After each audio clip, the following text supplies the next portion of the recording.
Ladies and gentlemen, my name is Verena Linneweber. I'm the Deputy Resident Representative for the UNDP Samoa Multi-Country Office. Very pleased to be here with you today. Your Excellencies, distinguished delegates, government representatives, members of the private sector and non-government organizations, ladies and gentlemen, dear friends. It is my pleasure and privilege on behalf of the UNDP Multi-Country Office to welcome you all to the official launch of the Stockholm+50 national consultations in Samoa.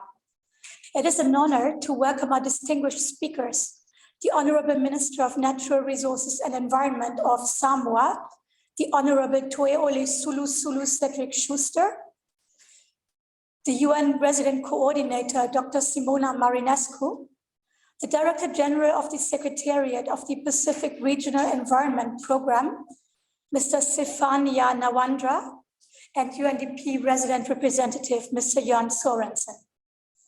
Today marks a significant milestone as Samoa joins the international community in participating in the Stockholm+50 dialogues through the national consultations.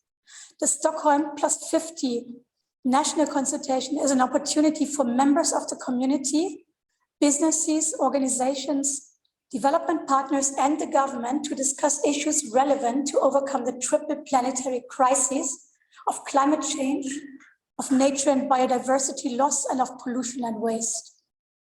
The outcomes of these national dialogues will make an important contribution to the international meeting that will be held in June of this year in Stockholm, Sweden. On that note, let me first welcome the Honorable Minister of Natural Resources and Environment for Samoa, the Honorable Toeole Sulu Cedric Schuster, for his remarks. Over to you, Honorable Minister. Thank you. Excellencies and members of this esteemed gathering for the launch of the Stockholm+50 initiative and the national consultation. Talofa lava. It's 50 years since the first United Nations Conference on Environment in Stockholm, Sweden. This conference placed environmental issues at the forefront of international concerns and marked the start of a dialogue between industrialized countries and developing countries on the link between economic growth, the pollution of the air, water, and oceans, and the well-being of people around the world, resulting in the establishment of UNEP. In these early years, Samoa, like many countries, were still predominantly focused on its nation building, especially on utilizing its natural resources to provide for national development needs. Samoa, like many of our Pacific region, took up the environmental banner following the 1992 Earth Summit, which established the Rio Agenda and the UNFCCC and CBD. Despite being a latecomer, Samoa forged forward to fulfill our commitment by developing relevant legislation, policies, and plans, establishing natural resources management agencies, and recognizing the primacy of having a healthy environment as one of the pillars of our national development plans.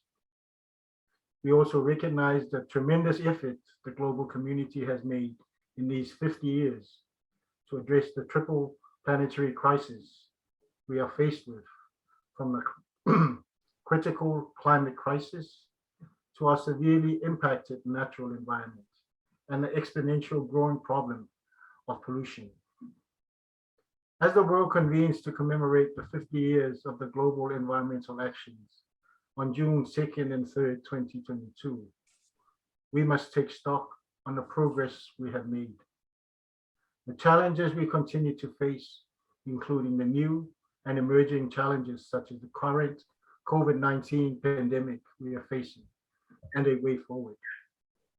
But it's also time for the world to recognize that to truly make a lasting impact, the solutions rest in global unity, which can only be realized when the global political will unites as one.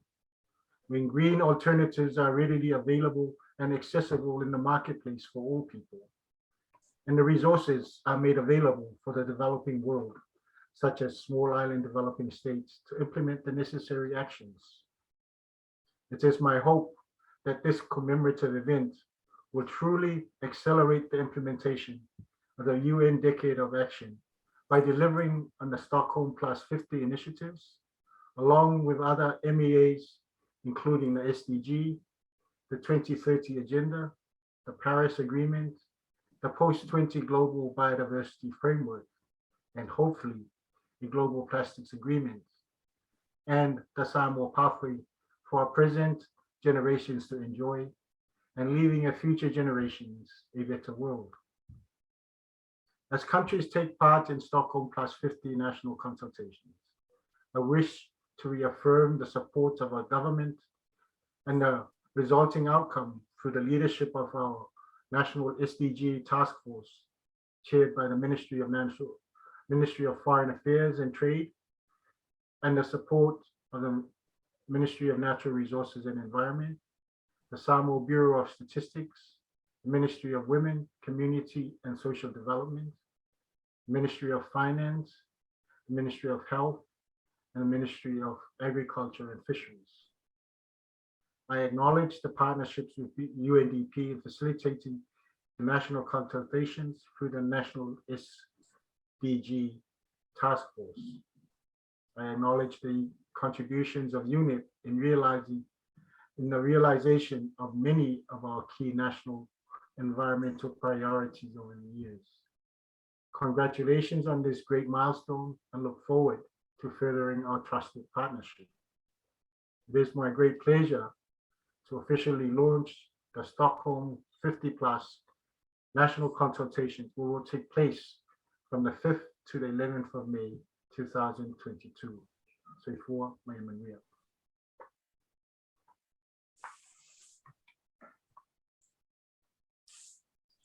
Thank you very much, Honourable Minister, for your inspiring and encouraging remarks.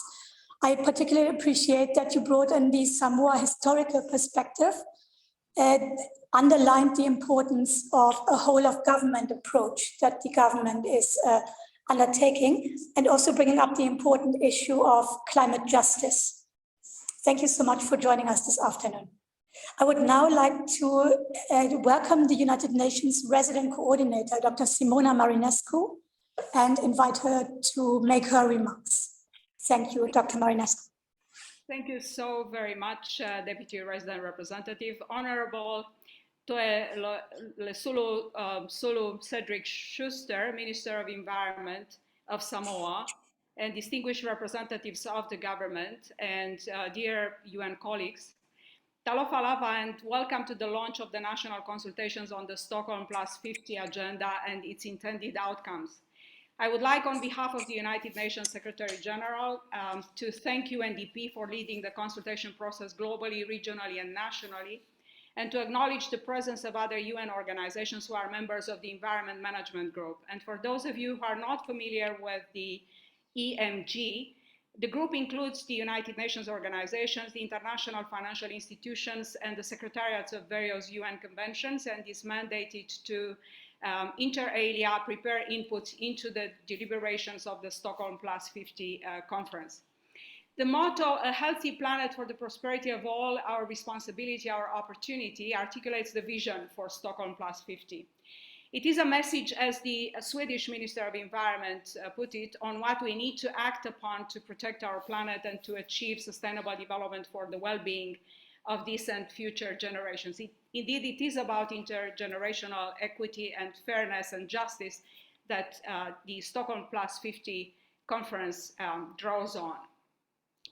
The preparatory meeting that the President of the General Assembly organized on 28th of March was supposed to advance the discussions along the three leadership dialogue lines.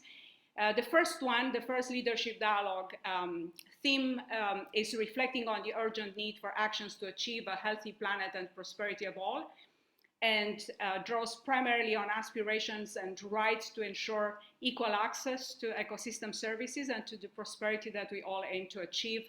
The Leadership Dialogue 2 track looks into achieving a sustainable and inclusive recovery from the COVID-19 pandemic, a topic of high importance at this time. And leadership track number 3 looks into accelerating the implementation of the environmental dimension of sustainable development in the context of the decade of action. So we are already 2 years into this decade of action with very little progress in terms of environmental sustainability and global system sustainability. Allow me for a few reflections as we are starting today the national consultations on the topic of sustainable environment. 1972 was a year of great revelation regarding the growing existential threats that our way of living brought about. You may remember that in 1972, the Club of Rome launched the Limits to Growth using a computer-generated model developed by the Massachusetts Institute of Technology that was called Word 3, which concluded that population growth and wasteful consumption beyond planetary boundaries will lead to an irreversible decline in human welfare and ultimately the collapse of the global system to happen in this century. The point of no return was assessed to be 2050. 3 decades after the Limits to Growth, the 30-year update actually validated the findings and brought the point of no return to 2030 in case the planet will continue with business as usual.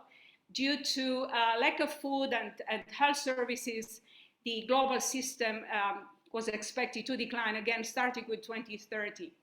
Some scenarios that were put forward was ensuring that population grows at a much slower pace and access to clean technology will advance, shifted the point to no return to 2040, 2050, 2070, but still to happen in our century. In 2020, an update produced by KPMG recalibrating the model revalidated the data. So we are actually on a trajectory that shows that the global system will face major challenges as we approach mid-century. If we are to see what we have achieved in those 50 years, obviously it took another 16 years to have the Intergovernmental Panel on Climate Change only in 1988. It was only in 1992 when the first Earth Summit took place and small island developing states were for the first time recognized as a special group. And then we continued, unfortunately, on the same pathway of careless living to the point that the 2020 Human Development Report produced by the United Nations Development Program created the second aha moment for our humanity, demonstrating that for the first time in a relationship spanning 300,000 years, instead of the planet shaping humans, humans are shaping the planet. This is the Anthropocene, the age of humans. That is, humans must take full responsibility for the way they shape the global system as we are in full control of all its resources. As you know, the 26 Stockholm Declaration principles cover practically everything that we were supposed to do, from ensuring equality of access to resources, to more investment in financing and in technology and science, and ensuring that states continue to collaborate towards protecting the environment. Unfortunately, very little progress has been achieved, and the challenges identified in the preparatory process for the Stockholm meeting included lack of urgency, so people still do not feel the time pressure that the deterioration of the environment brought about, limited national capacities, so we can still see that governments with all the resources they have are unable to move fast enough. There is, of course, a lot that is still happening in terms of corruption with illegal trade and banned chemicals and species that are endangered, that are still being traded. Absence of sufficient financing, as the World Bank speaks about trillions of dollars necessary for the environment agenda to make progress, and technology gaps, the fragmentation that we all see both within the United Nations and outside the United Nations, and the fact that governments cannot achieve alone the agenda, so they need the support of the civil society and a whole of society approach. And environmental issues continue to grow, so this is not a static picture. I would like to conclude my intervention by mentioning that a series of ways forward have been identified, and I will start with mentioning that the recommendation that comes from the preparatory process include an approach to everything we do together, governments alone, governments together with partners, and the development cooperation community, to adopt an approach that looks into the triple planetary crisis of climate change, biodiversity loss, and pollution in everything we do. So planning, programming, all our investments would need to have that triple planetary crisis approach to understand that every single dollar should at the same time address such challenges. And of course, change consumption and production patterns and build a way of living that is more in harmony with the nature. There is also critically important that we come up with a new financing overhaul, and I'm happy to inform that we are making good progress for the world to access financing, drawing on new metrics, including the multidimensional vulnerability index that we are working on, and also to share that the International Financial Institution has brought about a new instrument. The IMF has launched the Resilience and Sustainability Trust, providing concessional financing for climate change and for health-related risks. It is indeed a high need for more collaboration and more cooperation across the multilateral system, but also at the country level, within country, a broader partnership with the civil society, indigenous people, women and youth, the private sector, all of the actors, and continuing to raise awareness of the unhealthy, unsustainable way of living that humans have established, unfortunately, over decades of wasteful consumption, and more science and technology and data involved in all of our decisions. We do hope that the national consultation process in Samoa will come up with a pathway for Samoa to improve its use of the very rich natural capital that the country still has, and that we will be able to present together jointly at the Stockholm+50 meeting our vision for a more sustainable Samoa. And allow me in closing to congratulate the United Nations Environment Programme. We are privileged to have the organization in Samoa, as well as all of the other members of the Environment Management Group, the government of Samoa and its partners for a high commitment to an agenda that on which our future depends. Soifua. Thank you so much, Dr. Marinescu. You underlined very important points. Of course, that the whole of society approach needs to go hand in hand with the whole of government approach. The importance of financing for development to address the triple crisis, among other global urgent priorities, to really home in and underline the sense of urgency and the need for accelerated action in saving the planet and hence humanity. And also you made the important point for inclusion and for equity, leaving no one behind. Thank you so much. I'd now like to hand over the microphone to the UNDP resident representative, Mr. Jan Sorensen, for his remarks.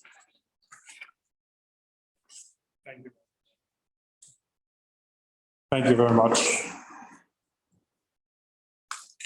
Excellencies, Honorable Minister, distinguished delegates and officials, ladies and gentlemen, a healthy planet for the prosperity of all, our responsibility, our opportunity.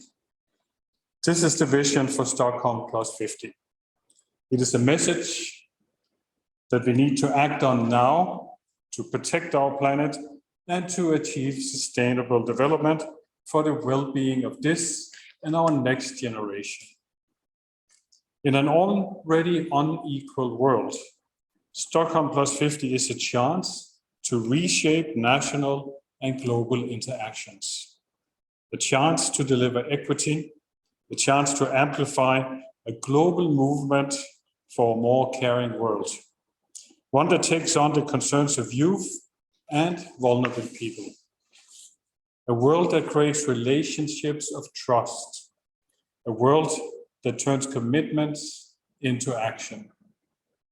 50 years after the landmark 1972 UN Conference on the Human Environment in Stockholm, the then first UN conference about the environment, we once again invite the world to consider the pathways to a truly sustainable future, offering a space for deep reflection and an opportunity for member states and leaders from all parts of society to advance actions to close the implementation gap of commitments made, to put science at the center of our actions, and to show that we will act in solidarity with those that often have contributed the least to the problems, but are the hardest hit by the consequences. Stockholm+50 builds on the outcomes of all major United Nations conferences. This is our opportunity to identify successful methods to advance innovative and scalable recommendations that can translate into commitments and into common actions. Together, we can show that investing in the planet means investing in people. A healthy planet for the prosperity of all means that prosperity is shared by everyone. As the UN Secretary General has pointed out, humanity's welfare and indeed humanity's future depends on solidarity and working together as a global family to achieve common goals. In Samoa, we expect Stockholm+50 to be an accelerator of commitments and actions. We hope for it to spark interesting dialogues, to address critical environmental issues here in the Pacific, and to inspire a younger generation to tackle these challenges. I would like for all of us to pay particular attention to 3 areas where I hope we can collectively make a difference at Stockholm+50. First, the need to focus on forward-looking and systemic actions for a healthy planet and human well-being that bridges agendas and silos, looking beyond growth and building trust, equity, and inclusion. Second, closing the implementation gap will require collective actions and strengthened partnerships and financing that is scaled up and aligned with the commitments made. Third, but certainly not the least, we will only succeed if we expand the community of voices to include everyone, hereunder the voices of youth. Thus, recommitting to the responsibilities to future generation, as was expressed firmly in the outcome of Stockholm 1972. From the webinars and the national conference in May 13, we are looking at Stockholm+50 initiative to spark recommendations, promises for actions, and to address unsustainable consumption and production. Stockholm+50 will be a moment to move together in solidarity and collective action to deliver on this hopefully brighter future. We acknowledge with great appreciation to the government of Sweden for hosting Stockholm+50 and allowing an opportunity for member countries to engage in national dialogue that shall contribute to the international meeting in Stockholm on the 2nd and 3rd of June this year. I would particularly like to convey my thanks to the government of Samoa for its commitment to the global goals, including but not limited to the UN Decade of Action, to deliver the Sustainable Development Goals, including the 2030 Agenda, Paris Agreement on Climate Change, and the post-2020 goals, Global Biodiversity Framework, and encourage the adoption of green post-COVID-19 recovery plans. Thank you for your continued partnership. It is only through partnerships that we can achieve the global goals. In light of this, I would also like to take the opportunity to thank Digital Samoa for being an official partner to the Stockholm+50 initiative.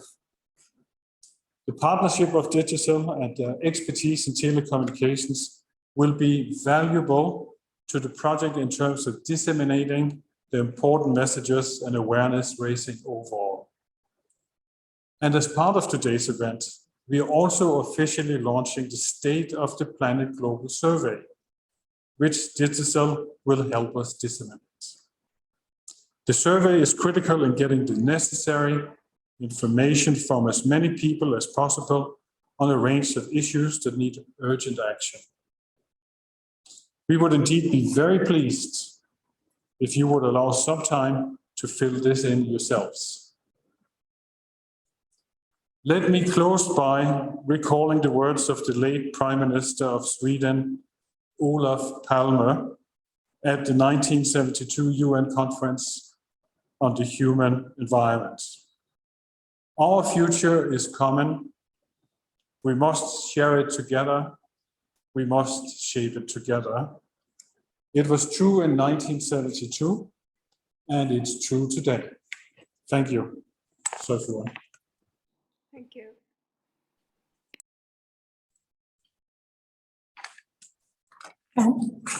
I wish to thank Björn, the UNDP resident representative, for your message of hope. You emphasize the opportunity that Stockholm+50 is providing us with to galvanize joint and systemic action by all, and that mutual trust and solidarity will be at the center of success. You also underlined the important role to be played by youth and the intergenerational nature of Stockholm+50, which remains true to today. I would now like to call on the Director General of SPREP, Mr. Stefania Nawandra, for your remarks. Thank you, Verena. The Honorable Tuesululu Cedric Sustra, Minister for Natural Resources and Environment, the UN Resident Coordinator, Dr. Simona Marinescu, colleagues, ladies and gentlemen.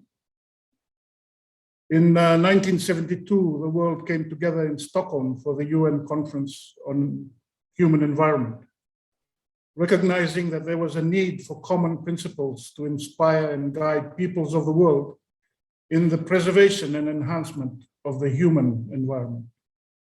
We recognize that nature is essential for human existence and good quality of life. Most of nature's contributions to people are not fully replaceable, and some are irreplaceable. The conference resulted in the adoption of the Stockholm Declaration and Action Plan for the Human Environment. This was the start of the global environment agenda and journey. This global conference has special significance to us at SPREP, since it planted the global seed that grew into a regional seedling that became the tree we now call the Secretariat of the Pacific Regional Environment Program, SPREP. The Stockholm Conference established the UN Environment Program in June 1972. In 1974, UNEP funded a regional coral reef program within the Pacific Community, or the SPC. The seedling left SPC in Umeå in 1992 and was transplanted to the fertile soil of Apia, where in 1993, through an agreement signed by our members, we became the Pacific's Regional Intergovernmental Environment Organization. The establishment of SPREP set our regional environmental vision and sent a clear signal to the global community of the deep commitment of Pacific Island governments and administrations for better management of the environment within the context of sustainable development.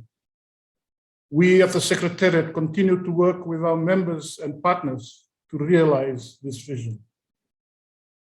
Stockholm can also be seen as the genesis of global processes that 20 years later established sustainable development.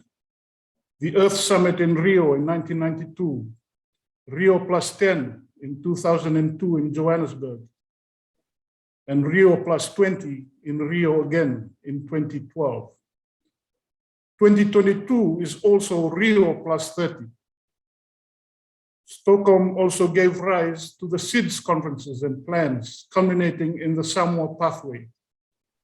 Stockholm birthed the conventions on biodiversity, climate change, and desertification and land degradation. Out of Stockholm also came the MDGs, and now the SDGs. Stockholm was really a major milestone in global history. 50 years since the 1972 Stockholm Declaration, despite the commitments made and the subsequent actions that followed, the planet continues to be severely affected as a result of anthropogenic activities. Several reports prepared by global specialist groups provide a bleak outlook into the future ahead. The UNEP 6 Global Environment Outlook, GEO6, predicts that the unsustainable production and consumption patterns and trends and inequality, when combined with the increase in the use of resources that are driven by population growth, put at risk the healthy planet needed to attain sustainable development. The IPCC Special Report 6 further emphasizes that if actions are not undertaken to meet the target of 1.5 degrees Celsius, catastrophic impacts to the environment as a whole would be encountered from biodiversity and ecosystem loss and extinction, climate-related risks to health and livelihoods. SPREP's 2020 report on the state of environment and conservation in the Pacific states that the highly unique and diverse ecosystems and species of the Pacific Islands are imperiled by invasive species, climate change, land use change, and pollution. These threats to Pacific species and the ecosystem services they provide are also threats to the health, security, and resilience of Pacific communities. The UN General Assembly has declared 2021 to 2030 the UN Decade for Ecosystem Restoration, and in doing so, reaffirmed all the commitments made since Stockholm 1972. It highlights the triple planetary crisis of climate change, biodiversity loss, and waste and pollution. We in the Pacific are at the front line and already severely affected by all three crises. Because of this, we have been one of the strongest advocates for the environment at the global level. At the Climate COP26 in Glasgow, although severely limited in our participation by COVID-19 related travel restrictions, the Pacific, through our political champions and support from the UK as president and host, managed to keep the 1.5 degree target alive, albeit on life support. We are already working hard to coordinate and strategize engagement at COP27 in Egypt, although communications with the presidency is harder given their limited representation in the Pacific. We need to continue to be the conscience of the world for climate change and to maintain our special case as small island developing states. The Pacific strongly mobilized leading up to the UN Environment Assembly 5.2 this year. We have done a lot nationally and regionally to address the issue of marine litter and plastics. But recognizing that the bulk of this is manufactured and comes to us from outside the region, we needed to address this cooperatively at the global level. Pacific countries worked through the Alliance of Small Island States with other SIDS regions to advocate for global action. UNEA 5.2 became a historic moment as delegates agreed to establish an intergovernmental negotiating committee with the mandate to forge an international legally binding agreement to end plastic pollution by the end of 2024. Tomorrow, we host a regional scoping workshop for the UN Oceans Conference to be held in Lisbon in June. We bring together our members, regional organizations, and our representatives in New York to discuss how we engage at the UN Oceans Conference with a strong, unified, and amplified Pacific voice. The Pacific has always led on oceans issues. We were the first countries to become parties to UNCLOS, supplied the first Secretary General of the International Seabed Authority, and in more recent years co-hosted the first UN Oceans Conference in 2017, resulting in one of our ambassadors being appointed the UN Special Envoy on Oceans. We have championed the nexus between climate change and oceans and the adoption of the UNFCCC Oceans Pathway despite strong opposition. The Pacific has always been about regional cooperation through dialogue or talanoa and partnerships such as through the Samoa Pathway. Our leaders have decided that we will restate this through our Blue Pacific Continent narrative. We are currently formulating the Pacific's 2050 strategy that includes the review of our regional architecture to make it fit for purpose. There are 6 thematic pillars, and 3 of them look to address the commitments from and since Stockholm. Pillar 2 on resources and economic development, Pillar 3 on climate change, and Pillar 4 on ocean and environment. SPREP is mandated to take a leading role in these 3 pillars. We have grown from that transplanted seedling resulting from Stockholm into a 150-person strong organization with headquarters in Samoa and offices in Fiji, Solomon Islands, Vanuatu, and the Marshall Islands.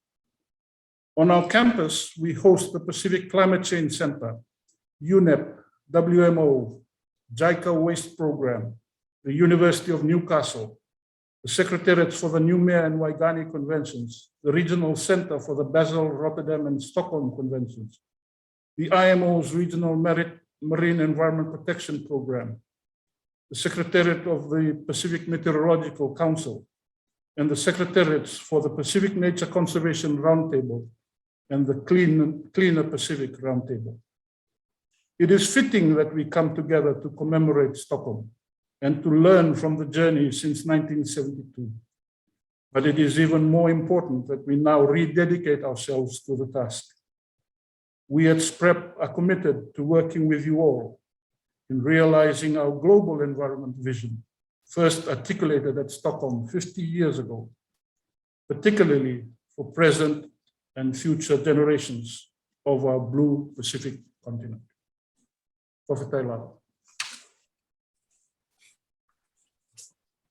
Thank you very much to the Director General of SPREP for his inspirational words. Thank you for reminding us how Stockholm is at the origin of both UNEP and SPREP, 2 critical organizations when it comes to addressing the triple crisis. You also noted the irreplaceable role that nature plays for human lives and livelihoods, and reminded us how the Pacific is ground zero for the triple crisis.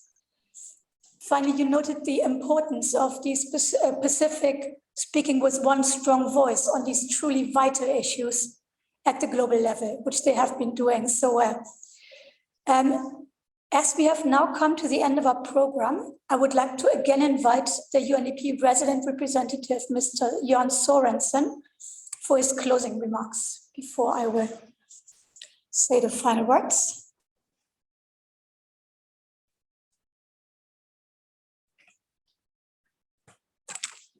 Thank you, Verena. Excellencies, Honorable Minister, distinguished guests, dear partners, dear colleagues, thank you so much. This has been a great launch of the Stockholm+50. I really would like to thank everyone who have joined us today for this launch. And I know for some of you, it has not been easy as you are under the COVID flu currently. So again, our great appreciation for everyone for taking the time. And it's very clear for everyone who has studied very intensively the key objectives for the Stockholm+50. So we are very hopeful that we will come with some very strong recommendations and findings that we can feed back to the Stockholm conference on 2nd and 3rd of June. My very special thanks to the government of Samoa, to the Honorable Minister of Environment and Natural Resources, the UN Resident Coordinator, and the Director General of SPREP for your hopeful and encouraging words that indeed shall inspire the national dialogue in the coming days. I would like to just share with everyone else that we had hoped to have a speaker from the Swedish government, and if not a speaker live, then we had hoped to get a recording from the Minister of Climate and Environment from Sweden. Unfortunately, we haven't received this in time for today's session, but we are hopeful that we can use the recording that will be received for a national conference that is planned for the 13th of May. Much has been said already about the significance of the Stockholm+50 national consultations and the opportunity we have to reflect and at the same time lay out the path that we need to take now to secure the future for us all. I encourage you all to join in the leadership dialogues, to the webinars, and be part of the consultative process. This is the chance for everyone's voices to be heard. Registration for the webinars will be made available to stakeholders and partners and through UNDP's social media platforms for anyone to join and participate. I wish you all the best with the national consultations, and thank you again for joining us this afternoon.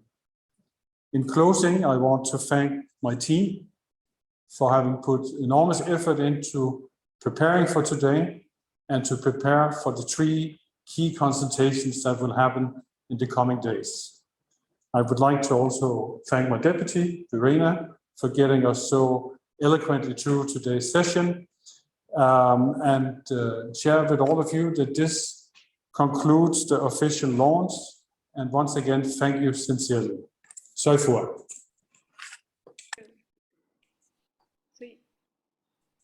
Now, before you all log off, we would like to invite the speakers to have a group photo, please, which we will take off the screen.